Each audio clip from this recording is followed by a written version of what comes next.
and now I'm opening short space for questions and answers for our members of the jury. So please, go on. If there are any questions, go on. All right, thank you. Thank you very much for the panel. It's mostly within the legal community, so I have a few questions. I'll try to be very brief. For Mr. Lee, when you talk about popular mobilization, demonstrations, protests, sit-ins, conferences, flotillas, vocal use of social media, other platforms, alternative media, and so on and so forth, do you have any other suggestions other than what people have been doing? Do you have any particular things that could be more effective? For Mr. Mukhaber, when we talk about the United for Peace mechanism, short of an armed conflict, what measures can states take to force the Zionist regime to allow aid, lift the siege, withdraw from Gaza and the West Bank? What countries could actually lead such efforts in your view? Also, we have the situation with the concept of armed resistance, since this has been enshrined in international law, setting aside whether it's prudent, useful, or undesirable. How can a colonized people practice armed resistance without being maligned or without being, as the International Court of Justice or at the International Criminal Court has indicted the leaders of Hamas in that particular thing? How would that be practiced? The fourth question, very quickly, Turkey as a member state, a member of NATO, let's say it wants to provide aid to break the siege, deliver aid, and then it gets attacked by Israel. Is that a NATO breach? And the same goes with the Houthis, if they have the right to stop a genocide. What are the obligations of Egypt as a border state that has been complicit as well in placing the siege, in having the siege against the Palestinians and not delivering aid? What obligations on that? And finally, can the UN and its agencies target corporations that are complicit in genocide? Do they have the jurisdiction over that? Thank you. Thank you very much. Before we begin with the answers, if I'm not wrong, Mr. Lee was the first one. I would like to kindly ask you to keep your answers short and precise. Thank you. Go on, Mr. Lee. Unfortunately, I don't know if I have a short and precise answer to that question. I mean, obviously, more of everything, all of the above. You know, a commitment to ungovernability, I think, is maybe an important way of thinking about it. And also to think about the way that people are situated differently around the world, right? I mean, the point that Vasuki made about the dock workers is very important. Colombia's coal boycott, which also is, has its own strains. Everyone in the world, every regime in the world is linked to what's happening in Palestine in a different way, right? Everyone is differently situated in this system. So it's really about figuring out what the specific leverage point is wherever you are and kind of pressing on it as hard as possible. I apologize if that sounds very general, but unfortunately the question was also pretty broad, and it's difficult to be prescriptive at that level. I apologize. Thank you. And Craig, I believe the next question was for you, if you've heard it right. I heard several questions there, by all means. So on the Uniting for Peace, there is in fact a process that has gotten very little attention behind the scenes to bring a Uniting for Peace process forward, to bring a resolution forward for which there is a draft that includes things like the mandating of a consent-based protection force, to be distinguished from the sort of colonial machinations of the Trump stabilization force or the proxy occupation of the stabilization force recommended by France and Saudi Arabia.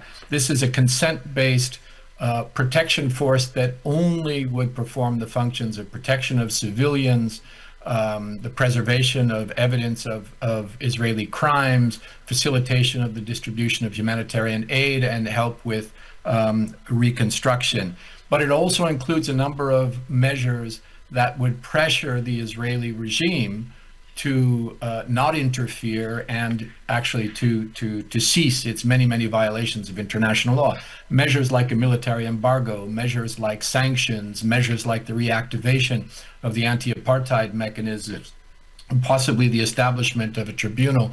All of these things could be done by the General Assembly in the face of a US veto. I just want to say this about it because it's often confused.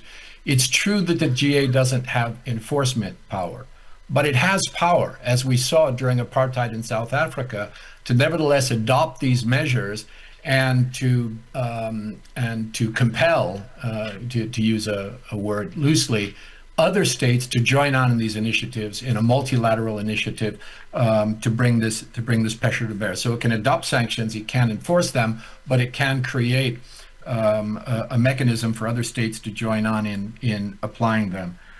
So that's what could happen under Uniting for Peace.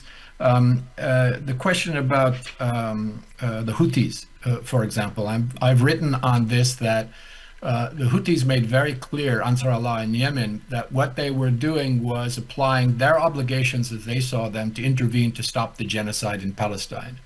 And they did this through the initiation of a blockade in the Red Sea in order, as they understood it, to meet their affirmative obligation to take measures to stop the genocide that was being perpetrated against the Palestinian people. The US and its allies, on the other hand, in attacking the Houthis, had no authorization for the use of force and no justification for doing so, which makes it an act of aggression. It's completely the reverse of what was reported in Western media about what was happening or the way the Security Council was addressing these questions. So, it comes down to a question that, do the jus cogens and erga omnes norms of international law cease to exist with a Security Council veto? The answer to that has to be no. The Security Council is established by the UN Charter. The UN Charter is a treaty. It is situated within international law, not above international law. And so those highest norms of international law continue to apply. And among them is the prohibition of genocide, the affirmative obligation of states to stop genocide and to punish genocide and to prevent genocide, the self-determination of peoples, and all the other things that are mentioned in this context. Thank you very much. Ardi, you have something else to add? Yes, I just wanted to briefly address the issue of armed resistance. I actually think that while the right of peoples who are subjected to forms of foreign domination, colonial occupation, and so on, do have a right to exercise force in repelling such regimes against them. The one thing that people are often forgetting is that because the state of Palestine exists juridically, that is, it is a juridical entity, it behaves like a state on the international plane, even though its ability to exercise its sovereignty is impeded by an unlawful, aggressive, occupying power imposing an apartheid regime on them. But because that state of Palestine exists, it also enjoys certain inherent rights of all states, including the right to use force when it is subjected to an illegal use of force or an armed attack, as lawyers call them, under Article 51 of the United Nations Charter. They may invoke the right to use force to repel said armed attack. The important facts for the jury to make note of is that on the 19th of July, 2024, the International Court of Justice determined that Israel's ongoing 58-year military occupation, which is a use of force, is in and of itself unlawful for being in violation of Article 2, subsection 4 of the UN Charter, the prohibition on the use of force in international law. And as a result, that triggers the right of the state of Palestine to use force if it wishes, if it so wishes, and then to call assistance from other states to help it. Now, the real question, leaving aside the right to resort to force to repel the unlawful occupation, is whether or not there is sufficient political will both in the aggrieved state immediately, Palestine, and then also third states to assist. Now, Craig has just mentioned the Yemenis, and that's pretty much as far as it's gone. But I would encourage the jury in how it appreciates what we call as international lawyers the jus ad bellum, the right to resort to force, that it takes into account the fact that the state of Palestine is a juridical entity. It exists. It appears before the International Court of Justice, as only states may do, and as a result enjoys an inherent right of self-defense when subjected to an illegal armed attack, which the court has already determined it is, in effect, without saying it in so many words. There are other rights that the state of Palestine enjoys inherently, including the right to of inviolability of their internal affairs, the right to territorial integrity and political independence. And what is most important, and I'll close on this, is that recently a series of Western states over the past month or so have recognized the state of Palestine, which for many seems to be a symbol, and it may very well end up being symbolic. However, there are entry points for use of this, and to make it worth the while. Because these states are supportive of Israel, because these states are arming Israel, because these states are giving diplomatic and military and economic support to Israel, because they trade with Israel. I'm talking now about Canada, the United Kingdom, Australia, France, and others. There are entry points that these recognitions of the state of Palestine have furnished global civil society, all of them based on the fact that Palestine exists as a state and enjoys the right to have its political self-determination respected, and the principles of self-defense respected, and so on.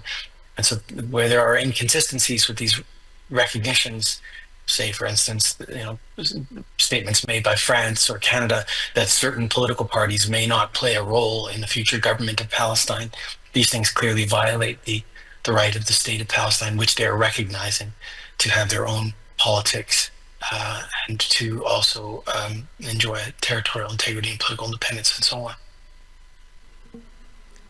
Thank you very much. Thank you very much for your time.